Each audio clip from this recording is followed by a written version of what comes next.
आज सकाळी फॅक्टरीत पाऊल ठेवलं आणि लाल भडक मिरच्या असं माझं स्वागत करत आहेत.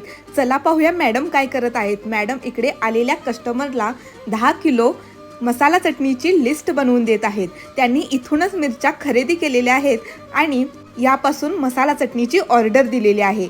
आता सीझन चालू झालेला आहे आणि मिरच्यांचा स्टॉकही आलेला आहे. आतून खूप खमंग वास येत आहे. चला पाहूया.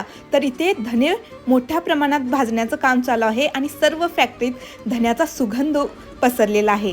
इथे डंकावरती या धन्यापासून पारंपरिक पद्धतीची धना पावडर बनवली जात आहे आणि पाहिलं तर काय इकडे दुसऱ्या डंकावरती कांदा लसूण मसाला चटणी बनवण्याचं काम चालू आहे.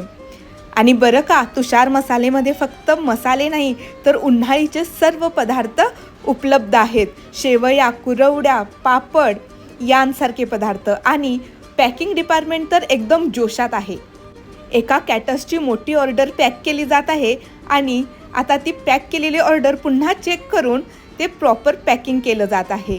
तुम्ही पाहू शकता यामध्ये खडे मसाले, ड्रायफ्रूट्स, तूप, कांदा लसूण मसाला चटणी, मिरची पावडर अशी ही बरीचशीच मोठी ऑर्डर आहे. तुषार मसाले म्हणजे फक्त मसाल्यांची फॅक्टरी नाही तर आहे पारंपरिक चवीचं माहेरघर. Follow for more.